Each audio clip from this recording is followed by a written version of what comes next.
Here's another fan I've been looking for the museum. This is a ornate Winco. This is Andrew Slattery's fan, and I've been trying to get it for him for a long time, and the only way I was able to convince him was to offer him the Evergo that's almost identical. So he still has one, but although now he seems to be changing his mind and doesn't want the Evergo, and if that's true, it'll go up for sale. But I'm hoping he takes it because I know how much he liked this one. So this is most likely going to go in the museum, but I still want to vote between this and that weird unknown Ritz version of it.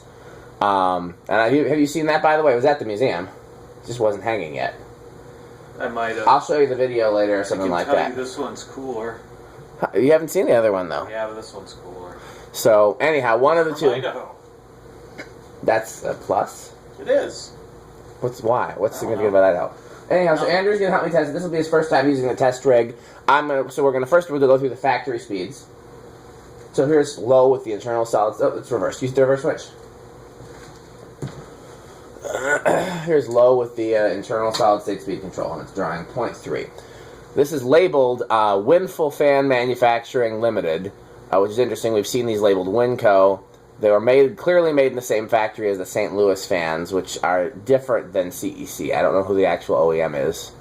It's very similar to CEC, but not the same. It's one of those, the motor is more rounded and less tapered, but still has flat sides. Okay, so why don't you, that's 0.3 for low. Why don't you give us a range of speeds with the solid state?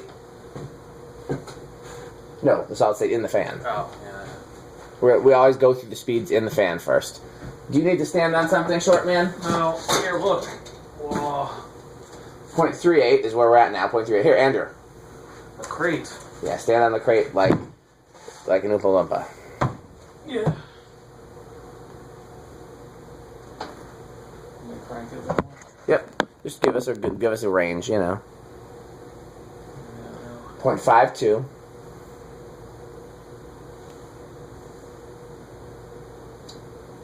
0.75. Is that all the way? Yep. Okay, so let's give it the old airflow we need. Turn the heater on.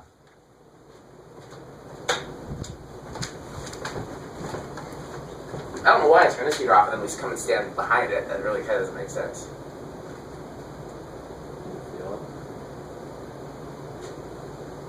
Yeah. It's not as much as a K55 fan. Some of these cast iron spinner motor fans move as much air as a K55 fan.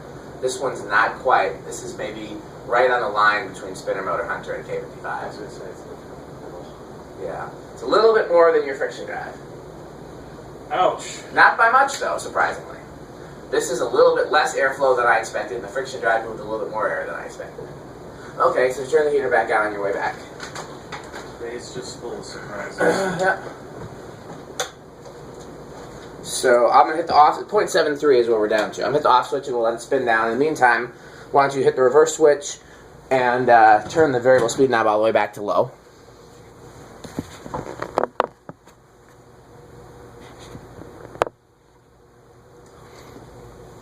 And as soon as it spins down. And he didn't notice that the bearings were noisy, even though he'd have it hanging and running over his bed. So I don't know how you sleep with noisy bearings and not be able to notice. But I guess that's... You don't notice it as much with the blades on there, and plus it's right by the furnace, so... So yeah. I'm going to take this over to storage tomorrow and put it in the museum pile.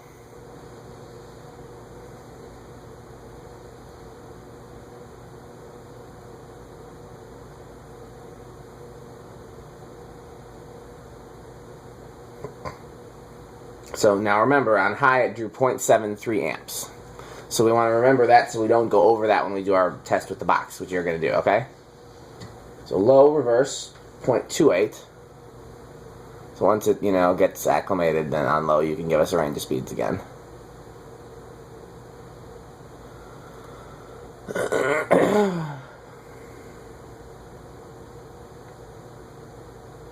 Okay, go ahead.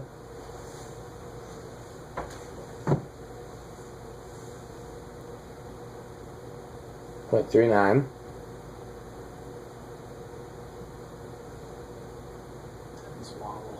You didn't even keep the blades from the one you junked? No. I don't know why. He had two of these and he threw one away. Okay, go ahead. 0.51. You can keep going.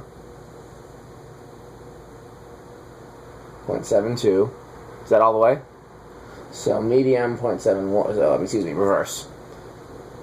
0.7. So reverse draws a little bit less current than high. It draws 0.7 as opposed to 0.73. Okay, so I'm going to hit the switch, leave it on high, but hit the reverse switch again. Let's make sure.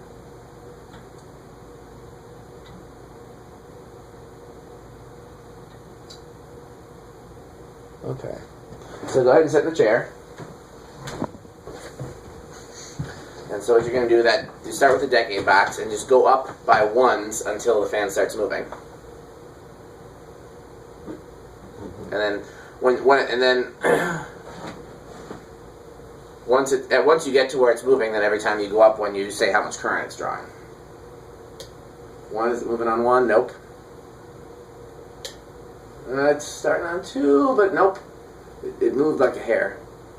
3. Starting on 3 microfarads and drawing 0.16 amps. So then it's up to you how long to leave it on each speed for. I usually go slow at first, like leave it for a little bit on the lower speeds, and then I go quicker the faster it gets. If only the low speed was like that. Well, all you need is a 3 microfarad capacitor. Oh, is it stalling? It's stalled. Okay, so go 4. You're installing 4 too? Those bearings are kind of rough.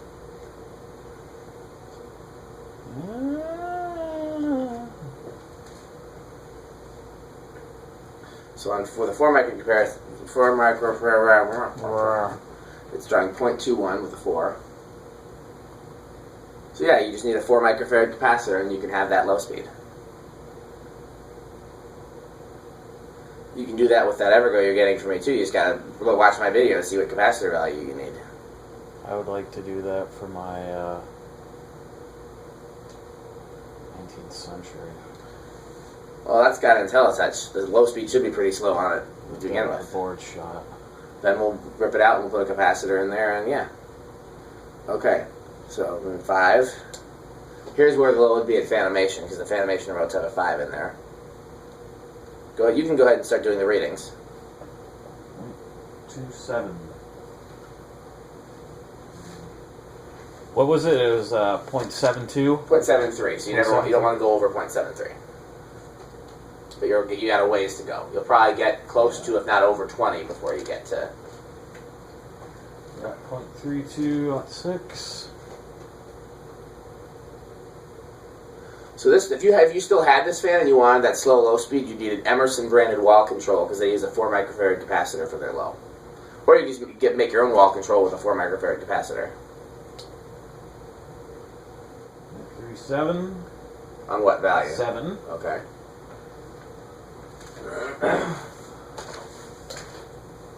0.41 at 8.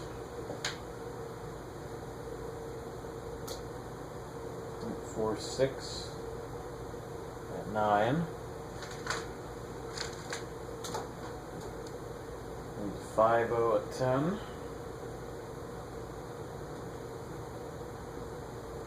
How do you go past that? Okay, so set that one back to 1, because we're going to go to 11.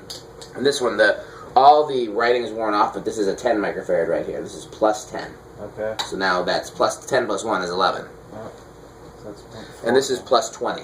So then obviously that's 21, and then you can do 30 by doing both at the same time. 0.49. Okay. 0.53 at 12. Okay.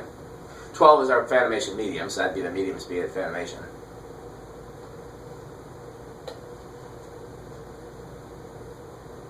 0.56 at 13.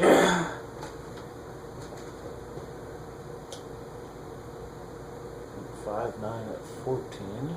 Okay.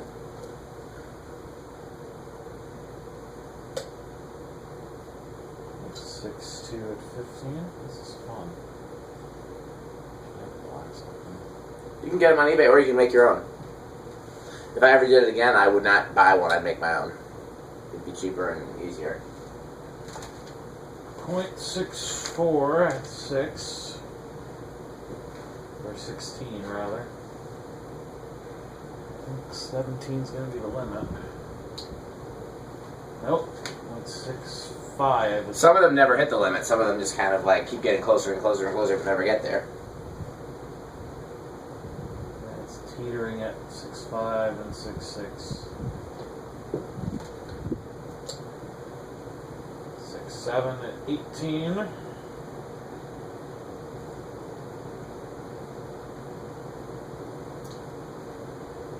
6.8 at 19.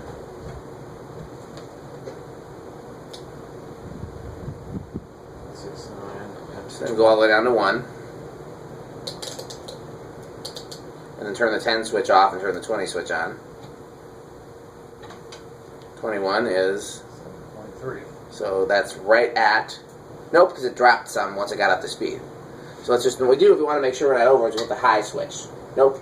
See, we still got a little ways to go. So, if you ever hit this and it's less, then you're over. You know you're over. Does that make sense? Yeah. 7.1 at 21. 21? Yep. 7.2 Mm-hmm. 22. We'll keep going. You're not at 23 yet. I mean, this is all minutia anyways. You're not going to have a speed this high. So what I tend to do is I'll just go quickly. I'll be like that. Okay. Are we over? Yep, we're over there at 26. So we can go up to 25. So, now we don't need to do a solid state test because there's a solid state control in the fan. So that would be duplicating it. But the one thing we didn't do yet is the 0 to high. And in part that's because people like to watch the fan start from off to high on the video. The other part is when we watch the amp meter to see what the inrush current is. So it goes up to 0.78 for inrush current. We always assume there's probably more inrush current than that this meter is too cheap to measure. If you had an oscilloscope, you could get a more accurate reading. And you know it's up to speed when it works its way down to 0.72 or whatever, yeah, 0.73. Okay, so that's the full Winco test. Andrew and I are going to do 1, maybe 2 more fans. And I haven't slept much. He hasn't slept much. He's got to drive back. So that's what we're going to do for tonight. But excited to finally have Winco for the museum, so I'm looking forward to your votes on this versus the Ritz thing. I'll show Andrew the Ritz thing when I get to a computer. Andrew needs to get out of the chair so I can stop my camera. Okay. Thanks for watching.